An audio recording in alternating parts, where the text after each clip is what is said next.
अस्सलाम वालेकुम दोस्तों, अपनी नेक्स्ट वीडियो के साथ आपको वेलकम करता हूं। जैसा कि मैंने अपनी एक वीडियो में तकरीबन आज से 6 महीने पहले एक अहम अपडेट दी थी, जिसमें मैंने कहा था कि यूके जो है वो यूरोपीय यूनियन एक अहम प्रोग्राम को दोबारा रीज्वाइन करने जा रहा है, जो कि अब रीज्वाइन कर लिया है और 1 जनवरी 2027 से खास तौर पे इसका हिस्सा बन जाएगा। यूके ने ये कौन सा प्रोग्राम ज्वाइन किया और किस तरह से यहाँ के रहने वाले लोग और वहाँ के रहने वाले लोग जो हैं वो फायदा उठा सकेंगे, इस पे मैं बात करूंगा और इसमें अहम इन्फॉर्मेशन आप लोगों के साथ शेयर करूंगा। जैसा कि आपको पता है कि ईयू जो डिफरेंट प्रोग्राम्स हैं जिससे यूरोपीय यूनियन से बाहर निकलने के बाद यूके जो है वो तमाम प्रोग्राम से एग्जिट कर गया था, लेकिन अब दोबारा से आहिस्ता आहिस्ता उन प्रोग्राम्स को ज्वाइन कर रहा है। और ये एंडिंग ज्वाइनिंग आपको दोस्तों उस वक्त कंप्लीट मिलेगी जब टोटली यूके दोबारा जो है वो यूरोपीय यूनियन का मेंबर बन जाएगा।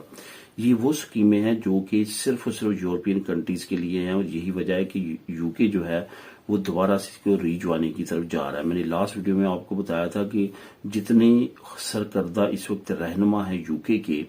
जिसमें मेयर लंदन है जो 3rd टाइम मेयर बने और काफी अहम है लेबर पार्टी में यूके में जो इस वक्त बरसरदार है, उनकी तरफ से ये 3rd स्टेटमेंट है कि दोबारा से हमें रीज्वाइन करना चाहिए यूरोपीय यूनियन को। लेकिन आपको पता है कि एक कानूनी कार्रवाई होती है वो काफी लंबा चलती है और काफी ज्यादा चीजें इसमें होना होती हैं। तो सबसे पहले ये आपस में इसी तरह से तंजीमों को, इसी तरह से अदारों को ज्वाइन करते हैं और उसके बाद एंड पे, जैसे कि लास्ट वीक में भी जो प्राइम मिनिस्टर यूके को, उन्होंने भी कहा था कि हम दोबारा से यूरोपीय यूनियन के करीब होने जा रहे हैं, क्योंकि काफी ज्यादा मामला जो हैं यूके के अमेरिका के साथ खराब हो चुके हैं। इसमें जो सबसे अहम चीज अभी आप लोगों के साथ मैं शेयर करूंगा, एक तो आपको पता है कि यूके और ईयू यूथ मोबिलिटी प्रोग्राम है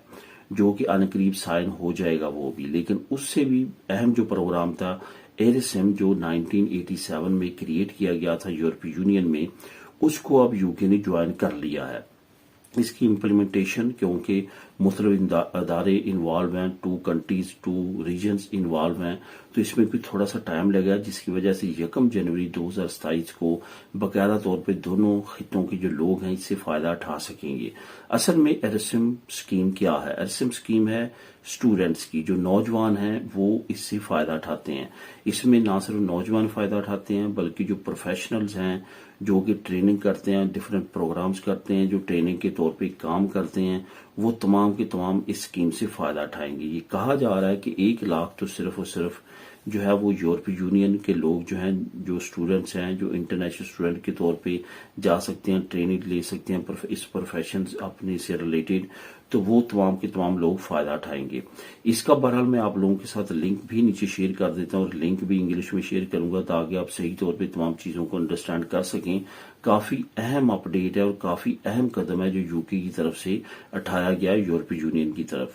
जो इस वक्त मामला चल रहे हैं जिसकी वजह से ये थोड़ी सी हाइप है यूके और यूरोपीय यूनियन के दरमियान, ये मजीद बढ़ चुकी है और काफी ज्यादा अभी कोशिश करनी शुरू कर दी है खासतौर पर यूके ने कि वो दोबारा से यूरोपीय यूनियन को रीज्वाइन करे, क्योंकि वहां पे ब्रेक्सिट के बाद इन्फ्लेशन बहुत ज्यादा बढ़ चुकी है और बाकी ट्रेड के मामला जो है बाकी खितों की निस्बत यूरोपीय यूनियन के साथ ज्यादा है यूके के, और यूरोपीय यूनियन से निकल जाने के बाद अब हर प्रोडक्ट पे यूके को टैक्स पे करना पड़ता है, जो कि फ्री ट्रेड और फ्री यूरोपीय यूनियन मेंबर होने की वजह से बिल्कुल फ्री था पहले। तो ये तमाम अवामल है जो कि अब यूके को दोबारा फाइनेंशियली तौर पे भी और सिक्योरिटी के पॉइंट ऑफ व्यू से भी दोबारा से यूरोपीय यूनियन के करीब लेके आ रहे हैं। तो दोस्तों काफी अहम अपडेट है जो मैंने जरूरी समझा आप लोगों से शेयर करने के लिए। इसकी मजीद डिटेल अगर आप रीड करना चाहते हैं तो नीचे लिंक नंबर 1 मौजूद है, उसको क्लिक करके आप खुद भी रीड कर सकते हैं। मेरे नेक्स्ट वीडियो में नई अपडेट्स के साथ अल्लाह हाफिज।